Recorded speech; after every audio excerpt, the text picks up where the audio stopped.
Sana po ipagpatuloy ninyo ang masiglang pakikipagkaisa ng pananampalataya, tulong-tulong na paggawa. Sama-sama tayo na mag-ingat ng salita ng Diyos at magsakabuhayan nito.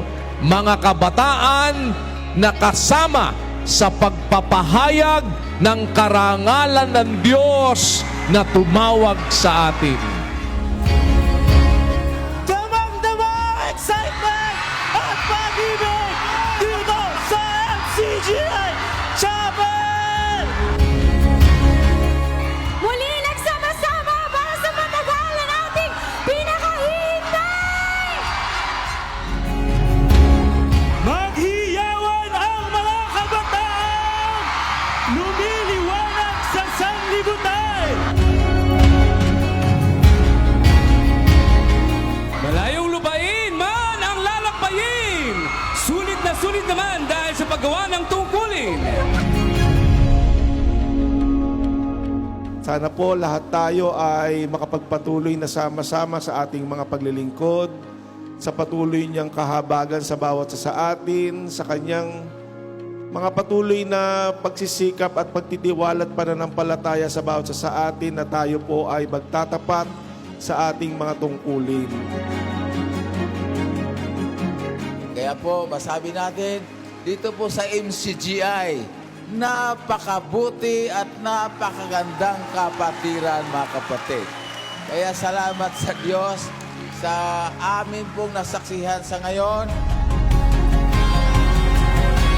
Masaya kahit po yan! Maligaya ang puso na tayo ay sama-samang muli!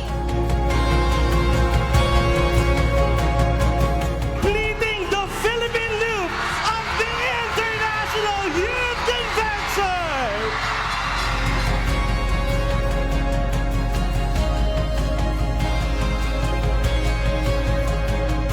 Welcome po sa South Luzon Regional Eliminations ng International Youth Convention! Masaya sa kalooban na sa maliit na paraan ay makabahagi, mga kapatid. Kaya samantalahin natin yung pagkakataon habang masagana sapagkat hindi natin nalalaman ng ilalabas ng araw ng bukas, mga kapatid. Mga kapatid, talagang napakasaya. Paalala ko, sabi ko, kung nakita lang ni kapatid na Eli, ang ating kalagayan ngayon, masayang masaya siya. Masayang masaya. Tayo mga kabataan, kayo mga kabataan, yung lakas na ibinibigay sa atin, dapat gamitin po natin ito sa kabanalan. At alam naman po natin, ang pagpapakabanal, yan po ay nasa loob ng Iglesia ng Diyos. I-enjoy po natin to gaya na sinasabi sa Biblia, magpakaligaya tayo sa Panginoon. Nagpapasalamat din ako sa magulang ko kasi hindi nila pinabayaan ako. Hindi ako makapag-function. Kahit alam ko po may pasok ako ngayon. Umamsin po ako kasi sinabi ko talaga sa sarili ko na tutuloy ko po ito. Maaga po ako pupunta para po hindi ako ulit. Gusto ko po kasi ituloy talaga yung gawain na to.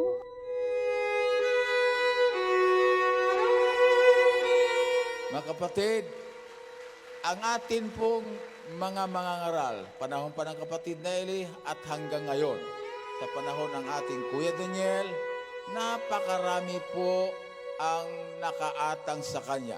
Salamat sa Diyos kasi pinagpapatuloy niya po yung legacy iniwan ni Brad Eli. Malaking bagay po ang ating maiko-contribute at isa sa mga bagay na maaari nating pasimulan ngayon ay ang pagkamulat natin doon sa mga aral ng Diyos. Dahil mahalaga na ang ating mga puso ay makapag-ingat ng kanyang mga salita. The righteous manner of using the Bible for man to be certain of the whole truth, which is the Word of God unto salvation in the Bible.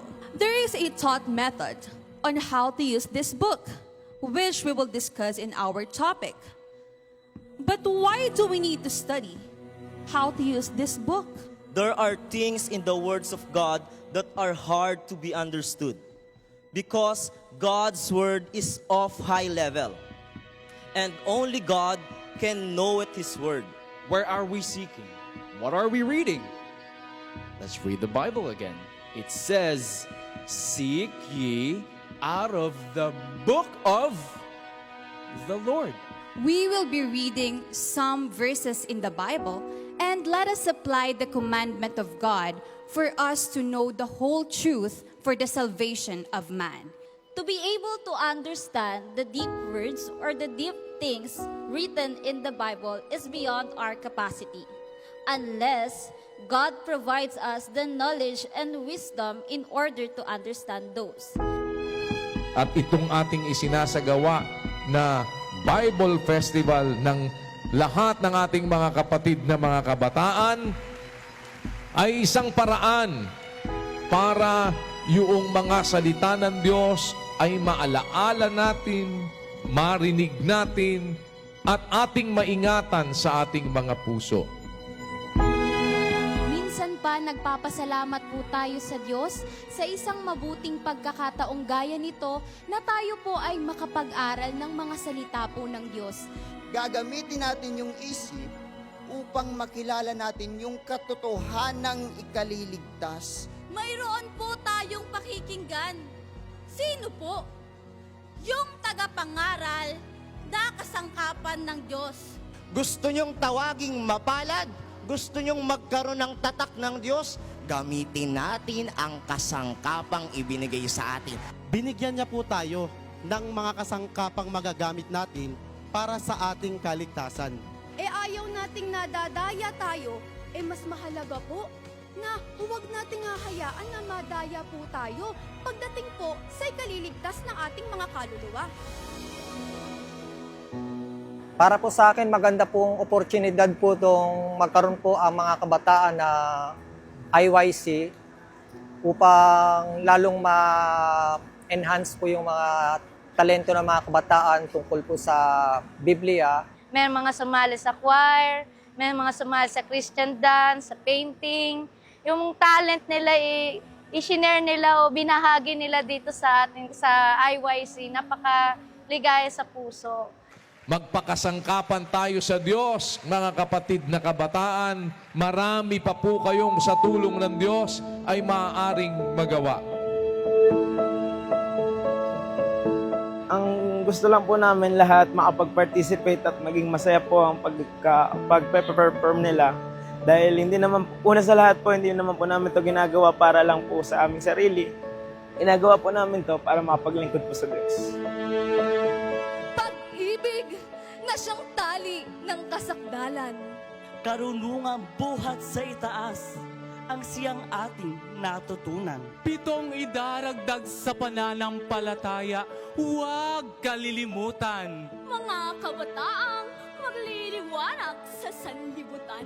Pagpipigil sa sarili sa mga bagay na alam nating kaluluwa ay dudumi. Kapatirang nagpapatawaran sa isa't isa, nagmamalasakitan at nagtatanggapan pa. Mga kabataan na naglilingkuran, nagtutulong-tulong para tayo ay sama-samang makaganap ng katwiran ng Diyos.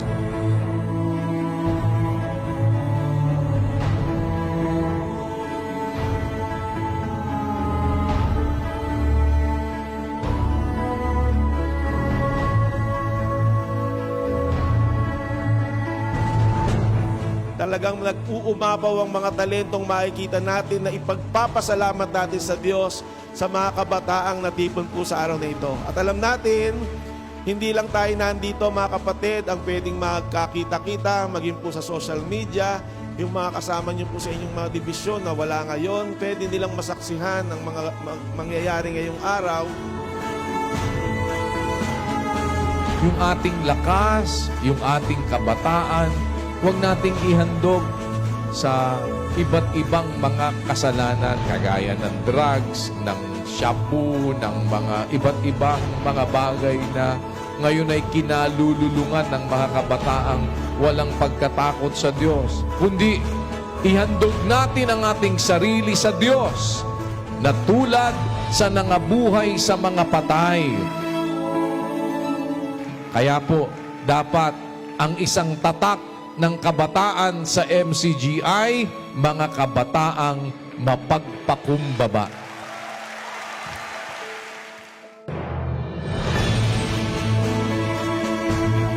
Kaya napakaganda ng salita ng Diyos at ang katwiran niya kung ating sama-sama po na tutuparin, masasabi natin na nakikilala natin ang ating Panginoong Hesukristo.